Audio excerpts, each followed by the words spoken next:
Sometimes you think you finally nailed that American dream, snagging a cozy split level in Willow Creek, just on the outskirts of Austin, where the live oaks shade the streets and the air smells like barbecue on weekends. But then life throws you a curveball sharper than a Texas twister, and suddenly you're knee-deep in neighborhood drama you never saw coming.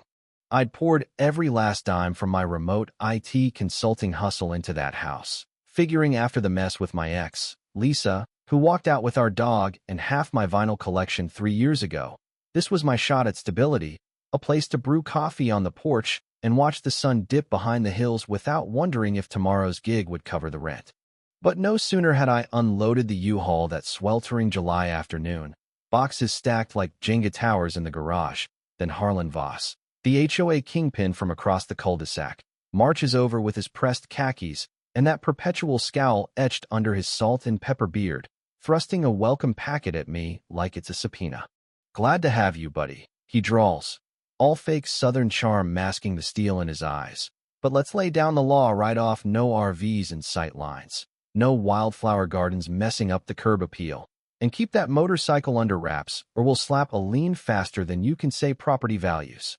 I forced a grin, shook his hand a bit too hard, thinking, all right, Jack, play nice. You're the new guy here. But deep down it stung like he'd pegged me as the interloper, the blue-collar kid with grease under his nails from weekend bike tweaks, while he lorded over this gated paradise built on land my grandpa once farmed, land Harlan's family lost out on when Gramps sold to developers back in the 80s, fueling a grudge that simmered like forgotten chili on the stove, turning Harlan into this power-hungry gatekeeper who twisted HOA rules to keep undesirables in check, all because he couldn't let go of that old family slight. It didn't take long for the pot to boil over a couple weeks in, and I'm hit with my first violation notice. This crisp envelope slipped under the door like a passive-aggressive love letter, fining me $50 for non-compliant mailbox height, which, come on, was off by maybe an inch, but to Harlan it was ammunition in his quiet campaign to remind me I didn't belong, rooted in that ancient beef where his dad blamed mine for paving over paradise, as if Gramps hadn't been drowning in debt from a bad harvest. I'd shrug it off at first, pay up to keep the peace, but then came the real gut punch at the monthly HOA mixer down at the clubhouse. This awkward shindig with plastic chairs circling a folding table laden with store-bought cookies and lukewarm lemonade, where folks milled about pretending not to notice the undercurrents. I'm there nursing a solo cup, chatting with Luis Ramirez, my neighbor 2 doors down, a Mexican-American mechanic who'd rolled into Willow Creek from San Antonio a year prior. Both of us outsiders bonding over craft beer and stories of city escapes when Harlan sidles up, his wife Evelyn hovering like a shadow with her pearl necklace and judgmental squint. "Evening, fellas," Harlan says, voice low and oily. Leaning in close enough I catch the whiff of his aftershave mixed with bourbon. "Heard about that little grill setup in your backyard. Riley looks cozy.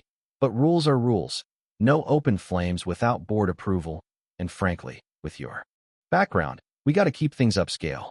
Luis sets down his drink, eyes narrowing, his usual easy smile tightening into something fierce. "Background? You mean Jack's family history here? Or just that he doesn't golf with your cronies at the country club? Last meeting you approved the Johnson's fire pit, no problem. What's the real play?" Harlan, keeping the riffraff on a short leash. Harlan's face flushes crimson, that beard twitching as he jabs a finger at Luis. "Watch your tone, Ramirez. This ain't some barrio block party. I've got the votes to make your lives hell one more infraction, and I'll have the inspectors crawling your properties like ants on a picnic." I step between them, adrenaline buzzing like caffeine overload. "This about the land, Harlan? Gramps sold fair and square. Your old man blew the bid. Or is it just ego? You playing sheriff in this suburban fiefdom because without that gavel, you're just another guy with a mortgage." He snarls back, spittle flecking his lip. "Ego? Boy, this community's my legacy. Folks like you waltz in, drag it down with your junkyard vibes. Consider this your warning. Shape up or ship out." The room goes hush, neighbors averting eyes as Evelyn tugs his sleeve, whispering, "Not here, dear," but the damage is done that night. Back on my porch with Luis, stars twinkling overhead like indifferent witnesses, we crack open a six-pack, and the hurt bubbles up, That raw vulnerability from Lisa's betrayal mixing with this fresh wound, making me question if I'd ever find a place that felt like home without someone yanking the rug. Louise claps my shoulder, voice steady. Man, he's scared we represent change, and change threatens his throne. But we fight smart, not dirty. And just like that, the seed of rebellion plants itself, growing in the fertile soil of shared injustice. As we swap tales of his own run-ins fines for his kid's soccer net, obstructing views. All because Harlan's golf buddy complained it ruined his putting green sight line, turning our gripe session into a quiet vow. The kind that simmers slow but burns hot. But oh, the turnabout it hit like a plot twist in one of those old westerns Gramps loved, where the underdog uncovers the villain's dirty laundry and rides in with the truth like a six-shooter.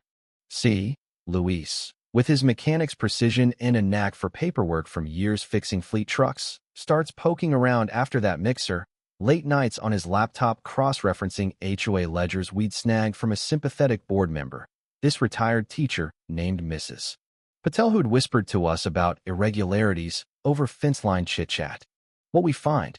Harlan's been playing fast and loose with the dues, siphoning funds into consulting fees for his nephew's landscaping firm that never showed up for jobs, padding the budget for clubhouse upgrades, like that fancy espresso machine nobody used, all while ignoring real fixes like the cracked sidewalks tripping kids on bikes or the flickering streetlights that left half the block in shadows after dusk. It wasn't just greed. It was control. Harlan manipulated the books to buy loyalty, doling out favors to his inner circle, like waiving fines for Evelyn's bridge club pals, while hammering outsiders to maintain his iron grip, born from that deep-seated resentment over lost family land, twisting into a need to dominate what remained. We don't blast it out now. We build our case methodically, rallying quiet allies like Mrs. Patel, who shares stories of her own slights, how Harlan dismissed her suggestions for community gardens as too ethnic, or the young couple down the street, the Wilsons, fined for their rainbow flag during Pride Month under some vague, neutral aesthetics clause, their hurt mirroring ours in ways that forged unlikely bonds. The escalation peaks at the emergency board meeting we force through a petition. Picture this dim-lit rec room. Folding tables pushed aside, neighbors crammed in like sardines, the AC humming futilely against the tension thick as humidity. Harlan gavels it open, smug as ever. This nonsense ends now. Riley and Ramirez stirring pots they can't handle. But Luis stands, slides our folder across the table, voice calm but cutting. Stirring?